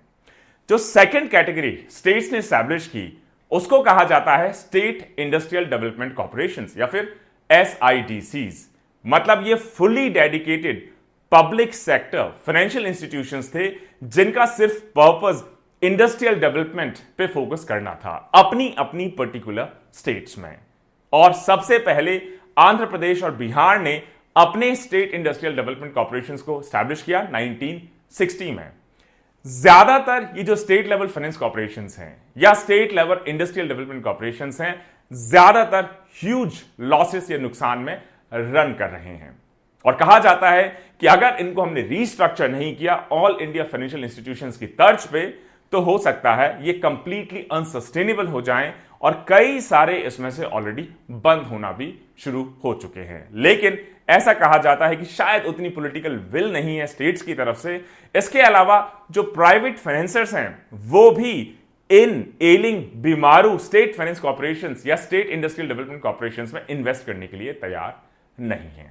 तो दोस्तों, ये रही हमारी फर्स्ट कैटेगरी ऑफ इंस्टीट्यूशंस जो फंड करते हैं कैपिटल रिक्वायरमेंट को हमारी इकोनॉमी में, हमारी इंडस्ट्रीज के लिए, जिनको आप कहेंगे FIs, फाइनेंशियल इंस्टीट्यूशंस। उसकी 4 ब्रॉड सब कैटेगरीज। और अब जो second major source of funding है वो है बैंकिंग इंडस्ट्री। जैसा पहले हमने डिस्कस किया कि शुरुआती दौर पे इंडिपेंडेंट के जस्ट बाद हमारी बैंकिंग इंडस्ट्री पूरी तरह इतनी रोबस्ट नहीं थी, स्टैब्लिश नहीं थी, कैपिटल बेस नहीं था, इसके अलावा सेविंग्स नहीं थी, रीच नहीं थी, ज्योग्राफिकली स्कैटर्ड नहीं थी, सब जगह स्टैब्लिश नहीं थी, जिसकी वजह से हमको स्पेसिफिक फाइनेंशियल इंस्टीट्यूशंस स्टैब्लिश करने पड़े। लेकिन 1980s से हमने देखा कि बैंकिंग इंडस्ट्री तेजी से अपने आप को स्ट्रेंथन करती चली गई और अब इन फाइनेंशियल इंस्टीट्यूशंस का रोल जैसा कि होना चाहिए बैंकिंग इंडस्ट्री ने ओवरटेक करना शुरू कर दिया। जैसे जैसे टाइम निकला, जो बैंकिंग इंडस्ट्री रही, इसने 2 फेजेस देखे नेशनलाइजेशन के। मतलब प्राइवेट बैंक्स को भी नेशनल बैंक, राष्ट्रीय बैंक बना दिया गया। पहला फेज रहा 1969 में और दूसरा रहा 1980s में। और उसके बाद 93-94 में जब इकोनॉमिक रिफॉर्म्स को रोल आउट हमने शुरू किया, उसके बाद हमने प्राइवेट बैंक्स को भी, उनकी एंट्री को भी प्रमोट करना शुरू कर दिया हमारी मिक्स्ड इकोनॉमी में। और आज की तारीख में इंडियन फाइनेंशियल सिस्टम के सबसे डिपेंडेबल सेगमेंट इनको माना जाता है कैपिटल मार्केट का। और आज की तारीख में हमारे इंडस्ट्रियलाइजेशन के लिए, हमारी कंपनीज के लिए, हमारी इकोनॉमी के लिए, हमारे देश के लिए इंडियन बैंकिंग इंडस्ट्री सबसे बड़ा मेनस्टे सोर्स है कैपिटल फंडिंग का। अप्रैल 2023 तक total 141 scheduled commercial banks India में ऑपरेट करते हैं, जिसमें करीब 12 पब्लिक सेक्टर बैंक्स, 43 RRBs, जिसमें से 22 से ज्यादा अमालगमेशन, मतलब उनको मर्ज कर दिया जाए पेरेंटल पब्लिक सेक्टर बैंक के साथ, इसके ऊपर अभी विचार चल रहा है। इसके अलावा 21 प्राइवेट बैंक्स हैं जो हमारे बैंकिंग इंडस्ट्री में ऑपरेट करते हैं, 12 स्मॉल बैंक्स हैं, 6 पेमेंट बैंक्स हैं, 3 लोकल एरिया बैंक्स हैं और 44 फॉरेन बैंक्स हैं। और 74% तक FDI, फॉरेन डायरेक्ट इन्वेस्टमेंट। इसके अलावा गवर्नमेंट ने कि फॉरेन फंडिंग भी हमारे बैंकिंग इंडस्ट्री में आ सके, उसके लिए रूल्स को लगातार रिलैक्स करती चली जा रही है। आज की तारीख में अगर किसी को भी प्राइवेट सेक्टर बैंक्स में 49% तक इन्वेस्ट करना है, FDI लाना है, तो 49% तक ऑटोमेटिक रूट के थ्रू आप इन्वेस्ट कर सकते हैं और ओवरऑल नॉन ऑटोमेटिक रूट के थ्रू 74% FDI आप बैंक्स में, प्राइवेट बैंक्स में, बैंकिंग इंडस्ट्री में इन्वेस्ट आप कर सकते हैं। और जब गवर्नमेंट ने इकोनॉमिक रिफॉर्म्स को रोल आउट किया, उन्होंने यह भी कहा कि हमें बैंकिंग सेक्टर को एक्सपेंड करना होगा इन टर्म्स ऑफ अलग अलग एरियाज में बैंक्स पहुंचे, छोटे छोटे गांवों में बैंक्स पहुंचे, ऐसे डिस्ट्रिक्ट्स में, स्टेट्स में, ऐसे एरियाज में बैंक्स पहुंचे जहां पर पहले बैंकिंग की सुविधा अवेलेबल नहीं थी। और इसका नतीजा है कि आज की तारीख में इवन छोटे छोटे कस्बों में, तहसीलों में, ब्लॉक्स में, इवन गांव में बैंक्स पहुंच चुके हैं, उनके ATMs पहुंच चुके हैं, बैंकिंग सर्विसेज पहुंच चुकी हैं। इसके अलावा नए प्राइवेट प्लेयर्स जैसे जैसे बैंकिंग सेक्टर में आते गए, इसके साथ साथ पब्लिक सेक्टर बैंक्स ने भी अपनी सर्विसेज को बेटर करना शुरू किया, क्योंकि पब्लिक सेक्टर बैंक्स को लगा अगर हम अच्छी सर्विसेज नहीं देंगे, लोगों तक नहीं पहुंचेंगे, उनको बेटर आउटकम नहीं देंगे, तो धीरे धीरे लोग हमसे शिफ्ट हो जाएंगे प्राइवेट सेक्टर बैंकिंग की तरफ। इसका मतलब एक हेल्दी कंपटीशन शुरू हो गया पब्लिक सेक्टर बैंक्स और प्राइवेट सेक्टर बैंक्स के बीच में। और फाइनेंशियल इंक्लूजन को हम बढ़ा सके, मतलब ज्यादा से ज्यादा लोग बैंकिंग इंडस्ट्री से जुड़ सकें, इसके लिए रिजर्व बैंक ऑफ इंडिया ने 2016 में on tap availability of bank licences को शुरू किया। मतलब 2016 से पहले अगर किसी प्राइवेट प्लेयर को या किसी भी बैंक को बैंकिंग के लिए लाइसेंस लेना है तो एक स्पेसिफिक विंडो हुआ करती थी, साल में 1 या 2 बार आप तभी अप्लाई कर सकते हैं, तभी आपको लाइसेंस मिल सकता है। लेकिन आरबीआई ने कहा कि हम स्पेसिफिक टाइम पीरियड ही क्यों रखें, जिसका जब मन करे अप्लाई करें, आरबीआई उस एप्लीकेशन को प्रोसेस करे और अगर एलिजिबल हो तो उसको बैंकिंग लाइसेंस दे दिया जाए, ताकि ज्यादा से ज्यादा लोग इस सिंप्लीफाइड प्रोसीजर का फायदा उठा सकें। इसको कहा गया ऑन टैप अवेलेबिलिटी या always available bank licensing procedures. तो दोस्तों, यह रहा हमारा दूसरा बड़ा सोर्स ऑफ कैपिटल फंडिंग या कैपिटल मार्केट का दूसरा सबसे बड़ा इंस्ट्रूमेंट। जो तीसरा बड़ा इंस्ट्रूमेंट है उसको थोड़ा ब्रीफ में अभी डिस्कस करेंगे, उसके बाद अगले लेक्चर्स में बहुत डिटेल में एक एक करके इसके सारे एस्पेक्ट्स को डिस्कस करेंगे। वो रहा इंश्योरेंस इंडस्ट्री। अभी थोड़ी देर पहले जैसे हमने डिस्कस किया कि इंश्योरेंस इंडस्ट्री में लोग अपना पैसा लगाते हैं, हो सकता है लाइफ इंश्योरेंस सेगमेंट हो, री इंश्योरेंस सेगमेंट हो या जनरल इंश्योरेंस सेगमेंट हो, प्राइवेट सेक्टर्स हो सकते हैं या पब्लिक सेक्टर हो सकता है। इनका पैसा जब लोग जमा करते हैं, कॉर्पोरेशन जमा करती हैं, उस पैसे को ये इंश्योरेंस कंपनीज अल्टीमेटली इन्वेस्ट करती हैं, लैंड करती हैं, उस पर जो इनको रिटर्न मिलता है उससे फिर अपने पूरे बिजनेस को ये चलाते हैं। मतलब काफी पैसा इनके पास इकट्ठा हो जाता है। इंडिपेंडेंस के बाद गवर्नमेंट ने कई सारे इनिशिएटिव्स लिए कि इंश्योरेंस इंडस्ट्री को इंडिया में और एक्सपेंड किया जाए, और दोनों सेगमेंट में, लाइफ इंश्योरेंस सेगमेंट में and non life insurance business में भी। इसके लिए गवर्नमेंट ने 2 नेशनलाइजेशन की ड्राइव चलाई इंश्योरेंस सेगमेंट में। पहली ड्राइव रही 1956 में, उसके बाद सेकंड ड्राइव रही 1970 में। इसके अलावा कई सारी पब्लिक सेक्टर इंश्योरेंस कंपनीज को भी गवर्नमेंट ने स्टैब्लिश किया ताकि सभी लोगों को life and non life insurance business products available करवाए जा सकें, एक सेफ्टी नेट लोगों का बन सके। इसका मतलब रिटायरमेंट के बाद, डेथ के केस में, डिसेबिलिटी के केस में किसी को मान लो एजुकेशन के लिए इंश्योरेंस करवाना है, किसी को घर का इंश्योरेंस करवाना है, किसी को फसल का इंश्योरेंस करवाना है, किसी को गाड़ी का इंश्योरेंस करवाना है, तो एक इंपॉर्टेंट सेफ्टी नेट तो है ही है। लेकिन फंडिंग अवेलेबिलिटी इंडिया के कैपिटल मार्केट में भी इंश्योरेंस सेगमेंट अवेलेबल करवाता है। मतलब ओवरऑल नेशन बिल्डिंग के लिए एक रोबस्ट इंश्योरेंस सेक्टर का होना बहुत जरूरी है। और जब इकोनॉमिक रिफॉर्म्स की प्रोसेस को किक इन किया गया तो इस सेक्टर को भी रिस्ट्रक्चर किया गया, इसको ओपन किया गया डोमेस्टिक और फॉरेन प्राइवेट प्लेयर्स के लिए।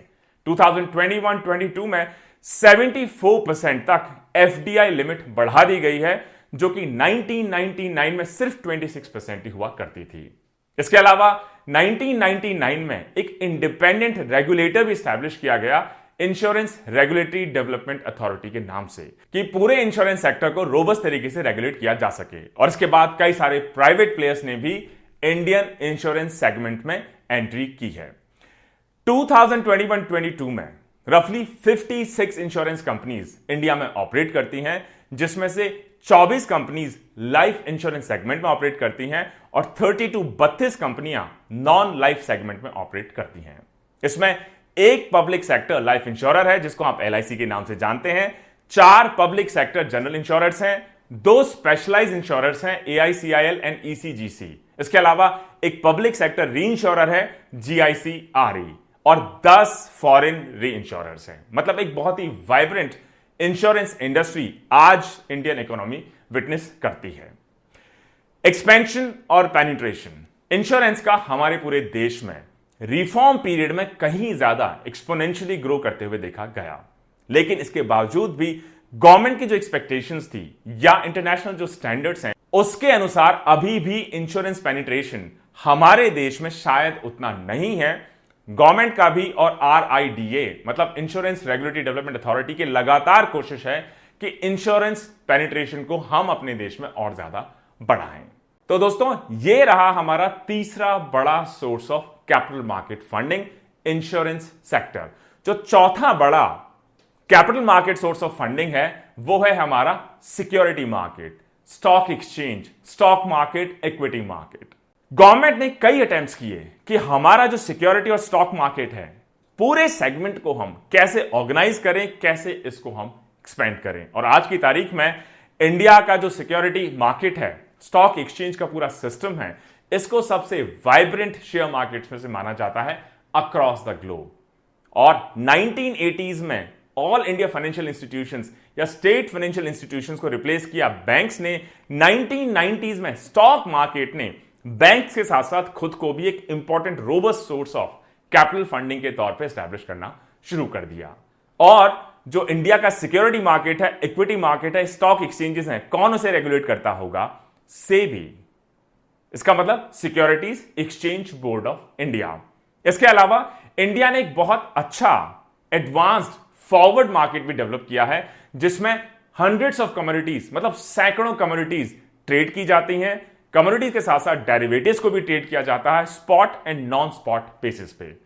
2015 तक इनको रेगुलेट किया जाता था बाय एफएमसी, मतलब फॉरवर्ड मार्केट कमीशन, जिसको 2015 में अल्टीमेटली सेबी में मर्ज कर दिया गया है। इसका मतलब अब जो फॉरवर्ड मार्केट है या कमोडिटीज हैं या डेरिवेटिव्स हैं, चाहे स्पॉट या नॉन स्पॉट बेसिस पे जो ट्रेड होती है एक्सचेंजेस पे, उसको कौन रेगुलेट करता होगा? SEBI, starting from 2015। तो दोस्तों, ये रहे हमारे 4 सबसे इंपॉर्टेंट सोर्सेज कैपिटल मार्केट में फंड अवेलेबल करवाने को लेके, जिसके थ्रू हमारी companies, individuals, businesses, industries, segments सभी capital fund, capital funding raise कर सकते हैं, अवेलेबल करवा सकते हैं। आज के लेक्चर और इंडियन फाइनेंशियल मार्केट को रैप अप करने का जो लास्ट सब टॉपिक है, वो है कि इतने सारे मैकेनिज्म हैं, चाहे मनी मार्केट हो, चाहे कैपिटल मार्केट हो, अल्टीमेटली रेगुलेशन का इंडिया में क्या एग्जैक्ट मैकेनिज्म है। तो फाइनेंशियल रेगुलेशंस बहुत इंपॉर्टेंट पार्ट है। आप एक अच्छा मार्केट बना सकते हैं, कंपनीज स्टैब्लिश कर सकते हैं, इंस्टीट्यूशंस आप स्टैब्लिश कर सकते हैं, स्टॉक एक्सचेंज आप बना सकते हैं, इंश्योरेंस सेगमेंट आप ला सकते हैं, लेकिन प्रॉपर्ली अगर इनको रेगुलेट नहीं किया जाए तो लोगों का बहुत मेहनत से कमाया हुआ पैसा डूब सकता है, फ्रॉड हो सकता है, चीटिंग हो सकती है। इसके लिए अगर आज की तारीख में हम देखें तो जो हमारा फाइनेंशियल सेक्टर है उसमें कई सारे रेगुलेटर्स काम करते हैं। डिजाइन थोड़ा सा कॉम्प्लेक्स है, टाइम के साथ कॉम्प्लेक्स होता चला गया है, क्योंकि कई रेगुलेटर्स हैं जो रेगुलेटरी फंक्शन कैरी आउट करते हैं, कई क्वासी रेगुलेटर्स हैं, कई सारे जो इंस्टीट्यूशंस हैं वो नॉन रेगुलेटरी हैं लेकिन फिर भी रेगुलेटिंग बॉडीज हैं। इसके अलावा कई तरह के ओवरलैप्स हैं, एम्बिगुअस ऑपरेशनल डिजाइन्स भी हैं। अगर एक ब्रीफ ओवरव्यू देखें इंडिया के फाइनेंशियल सेक्टर के रेगुलेटरी फ्रेमवर्क का, तो वो कुछ इस तरीके से होगा। इंडिया में जो रेगुलेटरी एजेंसीज हैं उनको प्रोडक्ट वाइज रेगुलेटर्स के तौर पर डिफरेंशिएट किया गया है। जैसे RBI, reserve bank of India, सारे क्रेडिट प्रोडक्ट्स, सेविंग्स, रेमिटेंसेस को देखेंगे। SEBI, securities exchange board of India, ये रेगुलेट करेंगे इन्वेस्टमेंट प्रोडक्ट्स को। इसके अलावा जो आईआरडीए है, insurance regulatory and development authority, ये देखेंगे सारे इंश्योरेंस प्रोडक्ट्स को। इसके अलावा जो pension fund regulatory and development authority है, पीएफआरडीए है, ये रेगुलेट करेंगे पेंशन प्रोडक्ट्स को। इसके अलावा 2015 तक जो फॉरवर्ड मार्केट्स कमीशन हुआ करता था, ये commodity and derivatives based exchange traded futures को मैनेज करते थे, जिनको 2015 में फाइनली सेबी में मर्ज कर दिया गया है। इसके अलावा कई सारी एंटिटीज ऐसी भी हैं जो एक पर्टिकुलर प्रोडक्ट में एंगेज हैं, लेकिन इसके अलावा और भी प्रोडक्ट्स लॉन्च करती हैं। जैसे कि इंश्योरेंस कंपनीज हैं, इंश्योरेंस भी देती हैं, लोन्स भी दे सकती हैं, और भी कई सारी चीजों में उनका इन्वॉल्वमेंट हो सकता है। इस वजह से सिर्फ एक कंपनी को एक प्रोडक्ट के बेसिस पे रेगुलेट करना बड़ा मुश्किल सा काम है।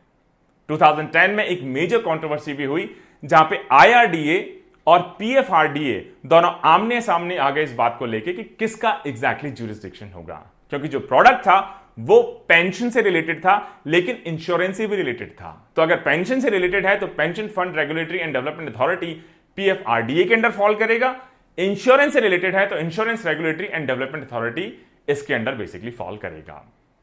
इसका मतलब ज्यादातर इंडिया में जो रेगुलेशंस हैं अल्टीमेटली प्रोडक्ट बेस्ड की बजाय एंटिटी बेस्ड अब इमर्ज होना शुरू हो गए हैं। एक और एग्जांपल, जैसे कोऑपरेटिव बैंक्स हैं स्टेट्स में, अगर आप इन कोऑपरेटिव बैंक्स का फंक्शन देखें तो इन बैंक्स में और शेड्यूल्ड कमर्शियल बैंक्स में एक्चुअली कोई डिफरेंस नहीं है, सिर्फ ओनरशिप स्ट्रक्चर के अलावा सारे बैंकिंग का फंक्शन ये कैरी आउट करते हैं। मतलब ये डिपॉजिट्स लेते हैं, लोन्स देते हैं, फिर भी cooperative banks scheduled commercial banks की तरह आरबीआई के रेगुलेटरी फ्रेमवर्क में नहीं आते। लार्जली उनका रेगुलेशन आज भी जो स्टेट के रजिस्ट्रार ऑफ कोऑपरेटिव्स हैं उनके ऊपर छोड़ दिया गया है। इसके अलावा कई सारी क्वासी रेगुलेटरी एजेंसीज भी हैं, कई सारी गवर्नमेंट बॉडीज जो कि क्वासी रेगुलेटरी फंक्शंस परफॉर्म करती हैं, जैसे NABARD, national bank for agriculture and rural development. इसके अलावा SIDBI, small industries development bank of India. इसके अलावा एनएचबी, नेशनल हाउसिंग बैंक। ये अपने फंक्शंस के अलावा रेगुलेशन का भी काम करती हैं अलग अलग सेक्टर्स में। जैसे कि नाबार्ड जो है, national bank for agriculture and rural development, ये सुपरवाइज करते हैं आरआरबीज को, मतलब रीजनल रूरल बैंक्स, और उनके साथ साथ जो स्टेट और डिस्ट्रिक्ट लेवल कोऑपरेटिव बैंक्स हैं उनको भी। सिमिलरली जो नेशनल हाउसिंग बैंक है एनएचबी, ये रेगुलेट करते हैं हाउसिंग फाइनेंस कंपनीज को। इसके अलावा सिडबी रेगुलेट करती हैं स्टेट फाइनेंस कॉर्पोरेशंस एसएफसीज को। इसके अलावा जो सेंट्रल मिनिस्ट्रीज हैं, ये भी कई तरह के रेगुलेटरी फंक्शंस को कैरी आउट करती हैं। जैसे कई सारी जो मिनिस्ट्रीज हैं गवर्नमेंट ऑफ इंडिया की, पॉलिसी मेकिंग के साथ साथ फाइनेंशियल सिस्टम के रेगुलेशन में भी डायरेक्टली और इनडायरेक्टली इन्वॉल्व होती हैं, जिसमें सबसे इंपॉर्टेंट एक्टिव फंक्शन है, इन्वॉल्वमेंट है मिनिस्ट्री ऑफ फाइनेंस का। ये मोस्ट प्रोमिनेंटली इन्वॉल्व रहती है सेबी के बोर्ड में, आईआरडी के बोर्ड में, आरबीआई के बोर्ड में, बहुत सारे पब्लिक सेक्टर बैंक्स के बोर्ड में। इसके अलावा जो मिनिस्ट्री ऑफ फाइनेंस है और ministry of small scale industries हैं, इनके रिप्रेजेंटेटिव सिडबी के बोर्ड में होते हैं। मिनिस्ट्री ऑफ अर्बन डेवलपमेंट के representative NHB, national housing board के बोर्ड में एक्चुअली होते हैं। इसके अलावा जैसा हमने कहा कि मिनिस्ट्री ऑफ फाइनेंस की बहुत सारे रिप्रेजेंटेटिव्स पब्लिक सेक्टर बैंक्स के बोर्ड्स में होते हैं, डेवलपमेंट फाइनेंशियल इंस्टीट्यूशंस के बोर्ड में होते हैं। तो डायरेक्टली और इनडायरेक्टली मिनिस्ट्रीज भी इंपॉर्टेंट रोल प्ले करती हैं कुछ रेगुलेटरी फंक्शंस को कैरी आउट करने में। इसके अलावा फॉरवर्ड मार्केट्स कमीशन, जो पहले कमोडिटी एक्सचेंजेस और ब्रोकर्स को देखते थे, उनको फाइनली 2015 में सेबी में मर्ज कर दिया गया है। 2015 से पहले ये forward market commission ministry of consumer affairs के अंडर आया करते थे। इसके अलावा स्टेट गवर्नमेंट्स भी कई तरह के रेगुलेटरी फंक्शंस को कैरी आउट करते हैं। जैसे रजिस्ट्रार ऑफ कोऑपरेटिव्स हैं, सारे कोऑपरेटिव बैंक्स उन्हीं के अंडर फॉल करते हैं, जो generally department of agriculture and corporation के अंडर आते हैं, स्टेट गवर्नमेंट्स के। इसके अलावा cooperative banking institutions respective states के जो department of agriculture and corporation है, उनके अंडर रजिस्ट्रार ऑफ कोऑपरेटिव्स हैं, उन्हीं के अंडर ब्रॉडली कैरी आउट करते हैं अपने सारे फंक्शंस को, सारे ऑपरेशंस को। इसका मतलब स्टेट गवर्नमेंट भी बहुत बार एक रेगुलेटरी रोल अपना लेती है, डायरेक्टली और इनडायरेक्टली। कभी ये ओपन बैटल तो नहीं हुआ जिसमें सेंटर और स्टेट के बीच में, दो रेगुलेटरी बॉडीज के बीच में डायरेक्ट आमना सामना हो गया हो, फिर भी बीच बीच में ऐसे कई सारे इंस्टेंसेस आते रहे हैं। जैसे गवर्नमेंट ऑफ आंध्र प्रदेश ने एक ऑर्डिनेंस लागू किया जिसमें माइक्रो फाइनेंस इंस्टीट्यूशंस को अपने अंडर लेने की कोशिश की गई, जिसमें आरबीआई ने उसका विरोध किया कि ये माइक्रो फाइनेंस इंस्टीट्यूशंस एमएफआईज हमारे अंडर आने चाहिए, क्योंकि एक्चुअली ये एक तरीके के एनबीएफसीज हैं, नॉन बैंकिंग फाइनेंशियल कंपनीज हैं।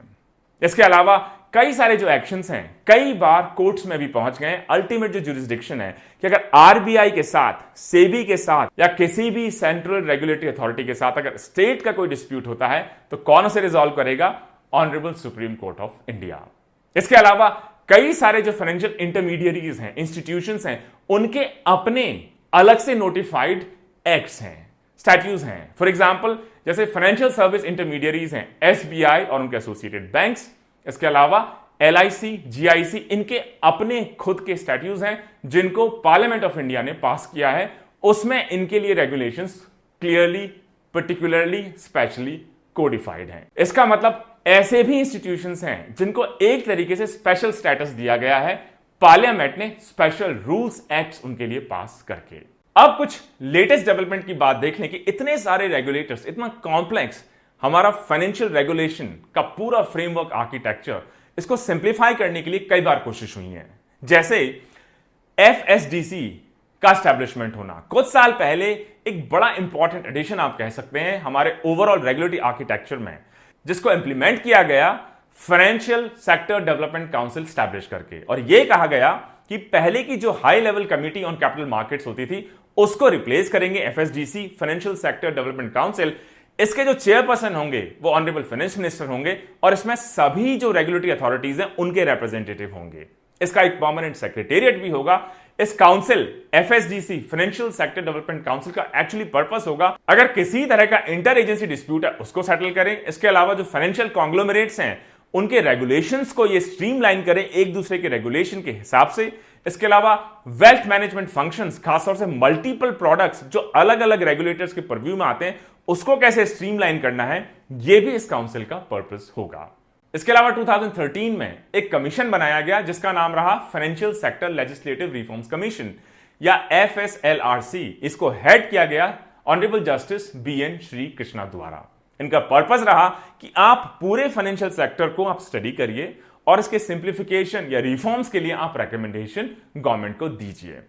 जो कमीशन है, इन्होंने कहा कि हमें अभी जो हम लोगों ने जिस तरह का रेगुलेटरी फ्रेमवर्क अपना रखा है, एरिया बेस्ड, मतलब अगर इंश्योरेंस का एरिया है तो ये देखेंगे, बैंकिंग का है तो ये देखेंगे, इस तरीके से अलग अलग एरियाज के अलग अलग जो रेगुलेटर्स हैं इसको चेंज करके अब हमें इसको टास्क बेस्ड डिवीजन पे अब हमें करना होगा।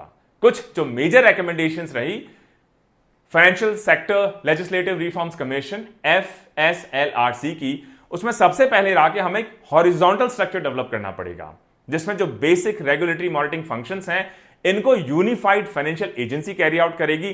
जो अलग अलग रेगुलेटरी अथॉरिटीज हैं, SEBI, IRDA, इन सबको हटाना पड़ेगा। एक सिंगल यूनिफाइड फाइनेंशियल एजेंसी हो, सारे रेगुलेटरी फंक्शंस को वो कैरी आउट करे। उसमें अलग अलग वर्टिकल्स एक्चुअली हो सकते हैं, पर एक सिंगल ओवरऑल आर्किटेक्चर हो, कोऑर्डिनेशन हो।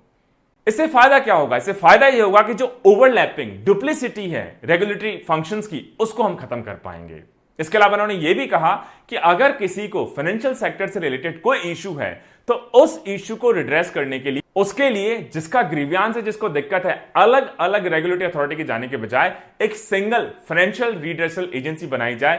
किसी भी तरह का फाइनेंशियल मार्केट से रिलेटेड अगर किसी का भी कोई ग्रीवियांस है, उनके पास जाके उस इशू को रिजॉल्व कर सकते हैं। कंज्यूमर्स की कोई भी कंप्लेंट्स हो किसी भी एरिया से related, single financial redressal agency के थ्रू उसको एड्रेस किया जा सकता है। इसके अलावा अगर कोई खुश नहीं है इस रिड्रेसल से, तो उसके अगेंस्ट अपील करने के लिए एक फाइनेंशियल सेक्टर एपेलेट ट्रिब्यूनल या FSAT बनाया जाए। पूरे फाइनेंशियल सेक्टर की जितनी भी अपील्स हैं, ये सिंगल हैंडेडली उसको टेकअप करें, टैकल करें। इसके अलावा FSLRC financial sector legislative reforms commission ने यह भी रेकमेंड किया कि RBI के अलावा 3 और एजेंसीज बनाई जाएं, क्योंकि बैंकिंग सेक्टर इंडिया में इतना बढ़ता चला जा रहा है कि RBI अकेले के लिए उसको सिंगल हैंडेडली मैनेज करना शायद मुश्किल होगा। इस वजह से 3 और असिस्ट करने के लिए एजेंसीज RBI के साथ होनी चाहिए। सारी रिकमेंडेशंस गवर्नमेंट की कंसिडरेशन में है। कुछ रिकमेंडेशंस को गवर्नमेंट ने इंप्लीमेंट करना भी शुरू कर दिया है और बाकी को हो सकता है टाइम के साथ उनको रोल आउट किया जाए, उनको इंप्लीमेंट किया जाए। तो दोस्तों, ये रहा हमारे लेक्चर नंबर 28 का लास्ट सब टॉपिक। तो अगर हम अपने आज के लेक्चर 28 को छोटा सा रिकैप करने की कोशिश करें, आज हमने पढ़ा इंडियन कैपिटल मार्केट के बारे में, प्रोजेक्ट फाइनेंसिंग के बारे में, फाइनेंशियल इंस्टीट्यूशंस के बारे में, अलग अलग फाइनेंशियल इंस्टीट्यूशंस के बारे में, brief on banking industry, brief on insurance industry, brief on security market, कि ये कैसे एक important source of capital funding है हमारी इकोनॉमी के लिए, हमारे इंडस्ट्रियलाइजेशन के लिए, हमारे डिफरेंट सेक्टर्स और सेगमेंट्स के लिए। और लास्ट में हमने पढ़ा फाइनेंशियल रेगुलेशंस को, कौन कौन से इंपॉर्टेंट प्रोडक्ट वाइज एक्चुअली हमारे फाइनेंशियल रेगुलेशंस हैं, रेगुलेटर्स हैं, क्या ओवरलैप है, क्या रिकमेंडेशंस हैं, अलग अलग जो रिफॉर्म कमीशंस बनाई गई उनको लेके। अगला जो हमारा लेक्चर 29 होगा, उससे हम शुरू करेंगे बैंकिंग इन इंडिया, और लेक्चर 29 कवर करेगा बहुत सारे इंपॉर्टेंट टॉपिक्स को। सबसे पहले हम शुरू करेंगे एक short introduction on Indian banking, फिर हम बात करेंगे नॉन बैंकिंग फाइनेंशियल कंपनीज के बारे में, फिर हम बात करेंगे reserve bank of India RBI के बारे में, फिर मॉनेटरी पॉलिसी के बारे में, फिर CRR कैश रिजर्व रेशियो के बारे में, फिर हम बात करेंगे SLR स्टैट्यूटरी लिक्विडिटी रेशियो के बारे में, फिर हम बात करेंगे bank rate, repo rate, long term repo operation, and lecture 29 को क्लोज करेंगे रिवर्स रेपो रेट। अगले कुछ लेक्चर्स में पूरे बैंकिंग सेक्टर को, सारे उनके जो कॉन्सेप्ट्स हैं, बहुत क्लियरली आपके साथ हम डिस्कस करेंगे। Stay tuned. जय हिंद, जय भारत।